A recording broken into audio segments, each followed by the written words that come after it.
இன்றைக்கி மார்வல் டிசியில் பார்த்தீங்கன்னா எவ்வளவோ கேரக்டர்ஸ் இருக்குது. அந்த கேரக்டர்ஸ் எல்லாம் வச்சு இன்றைக்கி நிறைய பேர் அதை இன்ஸ்பிரேஷனாக வச்சு கூட படம் எடுத்துக்கிட்டு இருக்காங்க. ஈவன் நம்ம தமிழ்லையுமே அந்த கேரக்டர்ஸோட இன்ஸ்பிரேஷனை நீங்கள் நிறைய வச்சு படம் பண்ணுறதை பார்க்கலாம். அதே மாதிரி பார்த்தீங்கன்னா அவங்களுக்கு ஒரு இன்ஸ்பிரேஷன் தோணிருக்கும்ல, இந்த கேரக்டரை ஒரிஜினலாக உருவாக்குனவங்க அவங்களும் ஒரு விஷயத்தை பார்த்து இன்ஸ்பயர் ஆகி தானே உருவாக்கியிருப்பாங்க. ஸோ அவங்க எதை பார்த்து இன்ஸ்பயர் ஆகிருப்பாங்க, அது எதுவாக வேணாலும் இருக்கலாம். ஆனால் இந்த வீடியோவில் நம்ம பார்க்க போகிறது ரியல் உண்மையான வாழ்க்கையில் வாழ்ந்தவங்க. அதாவது இந்த கேரக்டர்ஸ் நிறைய பார்த்தீங்கன்னா நிஜ வாழ்க்கையில் வாழ்ந்தவங்களை வச்சுமே இன்ஸ்பயர் பண்ணி எடுத்திருக்காங்க. அந்த மாதிரி comical characters inspire by real life, அதெல்லாம் தான் நம்ம இந்த வீடியோவில் பார்க்க போகிறோம். ஆரம்பிக்கலாமா? ஃபஸ்ட்டு பார்க்க போகிறது நம்ம Tony Stark alter ego iron man. Tony Stark பார்த்தீங்கன்னா ஆக்சுவலி ஒருத்தர் கிடையாது, 2 பேர் இன்ஸ்பிரேஷனாக வச்சு கிரியேட் பண்ணியிருக்காங்க.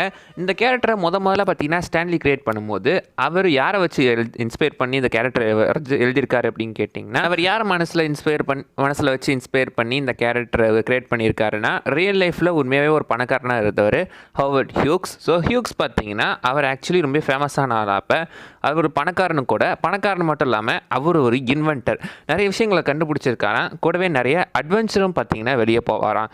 அதே மாதிரி உமனைசர் அப்படின்னுமே சொல்லியிருக்காங்க. பிளே பாய் தான், நிறைய பொண்ணுங்க பின்னாடி சுற்றுவாராம். அப்படியே நம்ம அயன்மேன் கூட கனெக்ட் ஆகுதுல. இவரை வச்சு தான் பார்த்தீங்கன்னா நம்ம அயன்மேன் கேரக்டரே ஸ்டான்லி கிரியேட் பண்ணியிருக்காரு. அண்ட் அவரே பார்த்தீங்கன்னா நிறைய இன்டர்வியூவில் மென்ஷன் பண்ணியிருக்காரு, அயன்மேன் கேரக்டரை கிரியேட் பண்ணுறதுக்கு இன்ஸ்பிரேஷனாக இருந்தது ஹோவர்ட் ஹியூக்ஸ் தான் அப்படின்னு சொல்லி.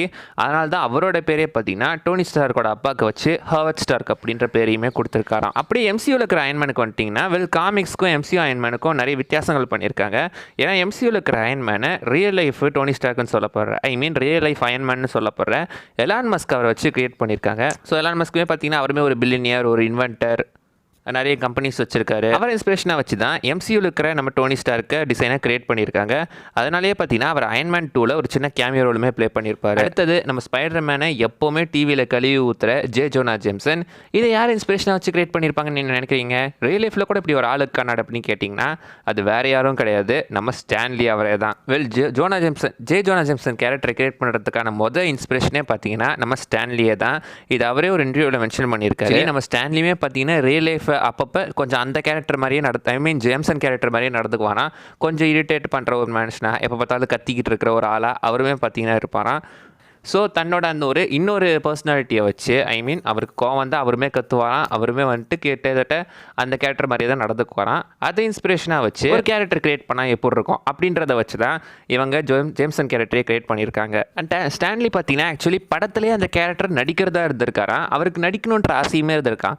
யோசிச்சு பாருங்களேன், ஜே ஜோனா ஜேம்சன் கேரக்டரில் நம்ம ஸ்டான்லியே நடிச்சிருக்காராம். அந்த கேரக்டர் அவர் ப்ளே பண்ணியிருந்தால் எப்படி இருந்திருக்கும்? அவரே அதை நடிக்கிறதா இருந்திருக்காரு. பட் அன்ஃபார்ச்சுனேட்லி பார்த்தீங்கன்னா அது நடக்கலை, அவரால் நடிக்க முடியல.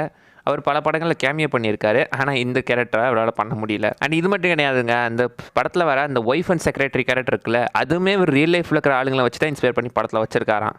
ஜாக் கர்பி பார்த்தீங்கன்னா ஆக்சுவலி டிசிக்காகவுமே சில கேரக்டர்ஸை கிரியேட் பண்ணி கொடுத்துருக்காரு. அப்படியே அவர் கிரியேட் பண்ண ஒன் ஆஃப் தி கேரக்டர்ஸ் தான் dark side. So dark side டிசியோட one of the most dangerous villains. Dark side யாரை வச்சு கிரியேட் பண்ணியிருப்பாங்க? அதுக்காக 2 பேர் இன்ஸ்பிரேஷனாக எடுத்திருக்காங்க. டார்க் சைடோட அப்பியரன்ஸ் பார்த்தீங்கன்னா ஆக்டர் ஜாக் பேலன்ஸ் அப்படின்னு சொல்ல போகிறவரை வச்சு தான் அந்த டார்க் சைட் கேரக்டரே வரைஞ்சிருக்காங்க. ஆமாங்க, பார்க்குறதுக்கு அப்படியே ஒரே மாதிரி தான் இருக்குது. ஸோ அந்த ஆக்டர்ஸ் வச்சு கிரியேட் பண்ணியிருக்காரு. அடுத்தது பார்த்தீங்கன்னா அவனோட பர்சனாலிட்டியை, டார்க் சைடோட பர்சனாலிட்டியை அடால்ஃப் ஹிட்லரை வச்சு கிரியேட் பண்ணியிருக்காரு. அண்ட் அது மட்டும் இல்லாமல் டார்க் சைடு உலகத்தை கான்கர் பண்ண ட்ரை பண்ணுறது, தனக்கு கீழே இப்போ ஒரு பெரிய பேராடிமன் ஆர்மியுமே வச்சுருக்கிறது, இது எல்லாமே பார்த்தீங்கன்னா ஹிட்லரை மெயினாக இன்ஸ்பிரேஷனாக வச்சு தான் இந்த கேரக்டரே அவங்க கிரியேட் பண்ணியிருக்காங்க. அப்பியரன்ஸ்க்காக அந்த ஆக்டர், கேரக்டருக்காக பார்த்தீங்கன்னா ஹிட்லர். அதெல்லாம் பார்த்தீங்கன்னா வார் நடந்து முடிஞ்ச சமயங்கள். அந்த டைமில் ஹிட்லரை பேஸாக வச்சு இந்த ஒரு கேரக்டர் வரைகிறது ஒன்றும் பெரிய ஆச்சரியம்லாம் கிடையாது. அடுத்தது ஹார்லி குவினோட பார்த்தீங்கன்னா கொஞ்சம் வித்தியாசமான ஆர்ஜின் தான். ஏன்னா வழக்கமாக நிறைய கேரக்டர்ஸ் பார்த்தீங்கன்னா ஃபஸ்ட்டு காமிக்லேருந்து அனிமேஷன் வந்து அதுக்கப்புறம் தான் லைவ் ஆக்ஷன் படங்களில் நடிக்க வைப்பாங்க.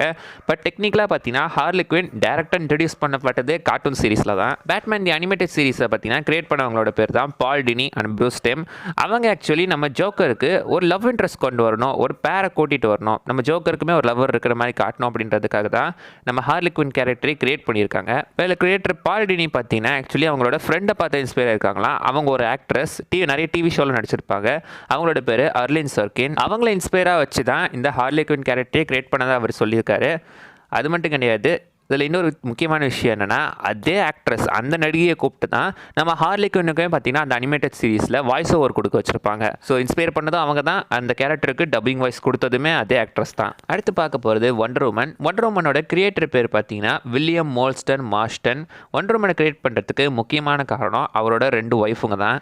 மாஸ்டனுக்கு பார்த்தீங்கன்னா அவர் தான் மாஸ்டன் ஆக்சுவலி ஒண்டர் உமனை கிரியேட் பண்ணுறதுக்காக இன்ஸ்பயர் ஆனது இவங்க 2 பேரை வச்சு தான். அவரோட ஒய்ஃப் எலிசபெத், இன்னொன்று அவங்களோட அசிஸ்டன்ட், அப்புறம் girl friend olive pine. மாஸ்டன் actually இவங்க 2 பேர் கூடயுமே குடும்பம் நடத்திக்கிட்டு இருந்திருக்காரு. ஒண்டர் உமனோட அப்பியரன்ஸும் சரி, பர்சனாலிட்டியும் சரி, இவங்க 2 பேரை பேஸாக வச்சு தான் கிரியேட் பண்ணியிருக்காரு. அண்ட் அவங்க 2 பேருமே கூட ஒண்டர் உமனை கிரியேட் பண்ணுறதுக்கான நிறைய ஐடியாஸை கொடுத்துருக்காங்க. அண்ட் மாஸ்டன் பார்த்தீங்கன்னா ஆக்சுவலி அவங்களோட கேர்ள் ஃப்ரெண்ட் ஆலிவ் பைனுக்கு ஒரு 2 பிரேஸ்லெட்டை பரிசாக கொடுத்துருக்காரு. வெட்டிங் ரிங்க்கு பதிலாக இதை கொடுத்துருக்காரு. அதுதான் காலப்போக்கில் நம்ம டயனாவோட கையில் இருக்கிற 2 அமேசானியன் பிரேஸ்லெட்டாக மாறி இருக்கு. அந்த 2 பிரேஸ்லெட்டை வச்சு தான் இந்த பிரேஸ்லெட்டை இன்ஸ்பயர் பண்ணி கிரியேட் பண்ணியிருக்காங்க. அடுத்து பார்க்க போகிறது நம்ம பாய்ஸில் வர ஹியூயி. சீரீஸில் வரவன் கிடையாது, காமிக்ஸில் வர ஹியூயி. சீரீஸில் வந்த ஹியூயிக்கும் காமிக்கில் வந்த ஹியூயிக்கும் நிறையவே வித்தியாசம் இருக்குது. காமிக்கில் வந்த ஹியூயி எடுத்துக்கிட்டிங்கன்னா பார்த்தாலே தெரியும். எனக்கே ஃபஸ்ட் டைம் பார்க்கும்போது தோணுச்சுங்க, இந்த மூஞ்சியை நம்ம எங்கேயோ பார்த்த மாதிரி இருக்கே அப்படின்ற மாதிரி தோணுச்சு. அப்புறம் தான் தெரிஞ்சு ஆக்சுவலி ஹியூயி கேரக்டர் பார்த்தீங்கன்னா ரியல் லைஃப்பில் இருக்கிற சைமன் பெக் அப்படின்ற ஒரு ஆக்டரை வச்சு தான் அவங்க இன்ஸ்பயர் பண்ணி கிரியேட் பண்ணியிருக்காங்க. சைமன் பெக்கை ஆக்சுவலி பார்த்தீங்கன்னா நீங்கள் நிறைய படத்தில் பார்த்துருக்கலாம். டாக்டர் ஹூன்ற சீரிஸ் நடிச்சிருக்காரு, மிஷன் இம்பாசிபிளில் கூட நடிச்சிருக்காரு. அண்ட் இவர் தான் பார்த்தீங்கன்னா ஆக்சுவலி எனக்கு பிடிச்ச ஒரு கேரக்டர் என்னென்னா, இந்த ஐசேஜ் படங்களில் பக்குன்ற கேரக்டர் வரல, நிறைய பேர் பார்த்துருக்கலாம். அந்த பக் கேரக்டருக்கு வாய்ஸ் ஓவர் கொடுத்தவர் இவர் தான். உண்மையில் அது சூப்பராக இருக்கும். அண்ட் 2 பேர்த்துக்குமே பார்த்தீங்கன்னா கேரக்டர் வைஸ்லேயுமே நிறையவே சிமிலாரிட்டி இருக்குது.